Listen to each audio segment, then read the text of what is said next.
Hi guys, welcome back to our channel Gaming Basics. In today's video, I will be teaching you guys how to download the Slotomania on your Android phone. So at first, just open your phone, and as you open your phone, all you have to do is open the Play Store from where you can download the apps.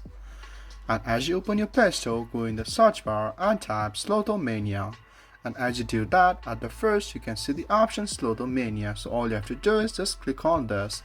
But as you guys can see, I've already downloaded the game. I can't download it again. So all you have to do is click on the button install, and as you do that, your game is downloading on your phone. And as it downloads, it's stored in the phone where your game apps are stored. So all you have to do is just open it after you download the Slotomania on your Android phone. So guys, that's how you download the Slotomania on your Android phone. If you find our video helpful, please leave a like and please do not forget to subscribe our channel.